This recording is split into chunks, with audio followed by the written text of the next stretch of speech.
2047 जब आजादी के 100 साल होंगे, विकसित भारत का जो संकल्प देश ने लिया है, ये बजट एक नया विश्वास पैदा करेगा। आज बजट सत्र के प्रारंभ में मैं समृद्धि की देवी मां लक्ष्मी को प्रणाम करता हूं।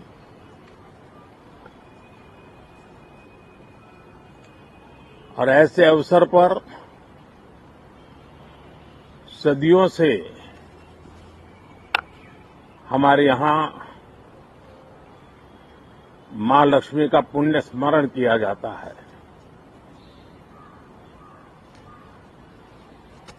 सिद्धि बुद्धि प्रदे देवी, सिद्धि बुद्धि प्रदे देवी, भुक्ति मुक्ति प्रदायिनी, भुक्ति मुक्ति प्रदायिनी, मंत्र मूर्ते सदा देवी, मंत्र मूर्ते सदा देवी, महालक्ष्मी नमोस्तुते, महालक्ष्मी नमोस्तुते। मां लक्ष्मी हमें सिद्धि और विवेक देती है, समृद्धि और कल्याण भी देती है। मैं मां लक्ष्मी से प्रार्थना करता हूं कि देश के हर गरीब एवं मध्यम वर्ग समुदाय पर मां लक्ष्मी की विशेष कृपा रहे। साथियों, हमारे गणतंत्र के 75 वर्ष पूरे हुए हैं।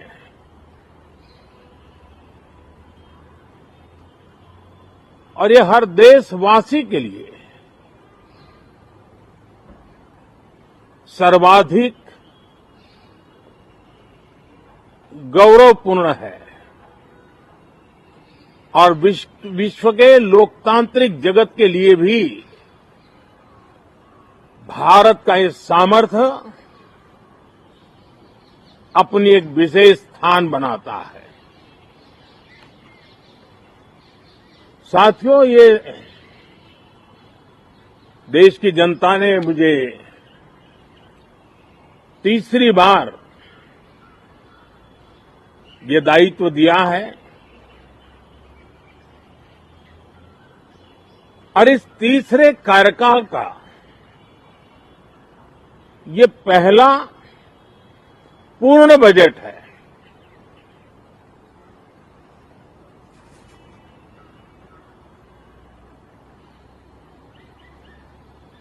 और मैं विश्वास से कह सकता हूं कि 2047 जब आजादी के 100 साल होंगे, विकसित भारत का जो संकल्प देश ने लिया है, ये बजट सत्र, ये बजट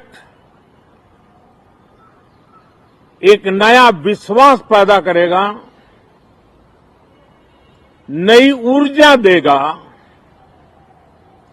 कि देश जब आजादी के 100 साल मनाएगा तब विकसित होकर रहेगा। 140 करोड़ देशवासी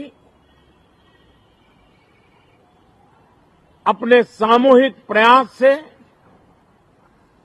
इस संकल्प को परिपूर्ण करेंगे। तीसरे टर्म में हम मिशन मोड में देश को सर्वांगीण विकास की दिशा में, चाहे वो भौगोलिक रूप से हो, सामाजिक रूप से हो या आर्थिक भिन्न भिन्न स्तर के संदर्भ में हो, हम सर्वांगीण विकास के संकल्प को लेकर के मिशन मोड में आगे बढ़ते जा रहे हैं। इनोवेशन, इंक्लूजन और इन्वेस्टमेंट,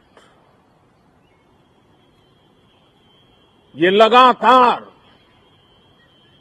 हमारे आर्थिक गतिविधि के रोड मैप का आधार रहा है।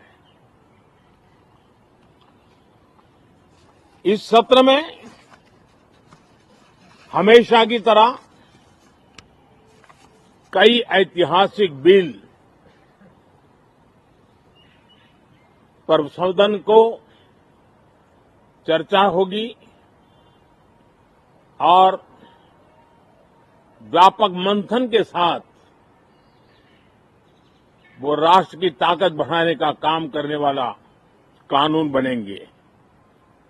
विशेषकर नारी शक्ति के गौरव को पुनः प्रस्थापित करना, पंथ संप्रदाय के भेद से मुक्त होकर के हर नारी को सम्मानपूर्ण जीवन मिले, उसको भी समान अधिकार मिले, उस दिशा में इस सत्र में कई महत्वपूर्ण निर्णय लिए जाएंगे। Reform, perform and transform. जब विकास की तेज गति को प्राप्त करना होता है तो सबसे ज्यादा बल रिफॉर्म पर रहता है। राज्य और केंद्र सरकार ने मिलकर के परफॉर्म करना होता है और जन भागीदारी से हम ट्रांसफॉर्मेशन देख सकते हैं। हमारा युवा देश है, युवा शक्ति है और आज जो 20-25 साल की आयु के नौजवान हैं, जब वो 45-50 साल के होंगे तब वो विकसित भारत का सबसे बड़े बेनिफिशियरी होने वाले हैं। उम्र के उस पड़ाव पे होंगे, नीति निर्धारण की व्यवस्थाओं में उस जगह पे बैठे होंगे कि वे गर्व के साथ आजादी के बाद जो शताब्दी शुरू होगी, एक विकसित भारत के साथ आगे बढ़ेंगे। और इसलिए ये विकसित भारत के संकल्प की पूर्ति का प्रयास, ये अथाग मेहनत, आज जो हमारे टीनेजर्स हैं, हमारी युवा पीढ़ी है, उनके लिए ये एक बहुत बड़ा तोहफा बनने वाली है। जो लोग 1930 में, 42 में आजादी के जंग में जुट गए थे,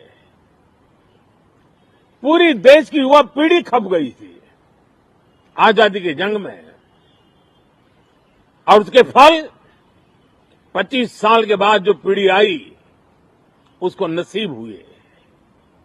उस जंग में जो नौजवान थे उनको नसीब हुए। आजादी के पूर्व के वो 25 साल आजादी के जश्न मनाने का अवसर बना। वैसे ही ये 25 वर्ष समृद्ध भारत, विकसित भारत, ये संकल्प से सिद्धि और सिद्धि से शिखर तक पहुंचने का देशवासियों का इरादा। और इसलिए बजट सत्र में सभी सांसद विकसित भारत को मजबूती देने के लिए अपना योगदान देंगे।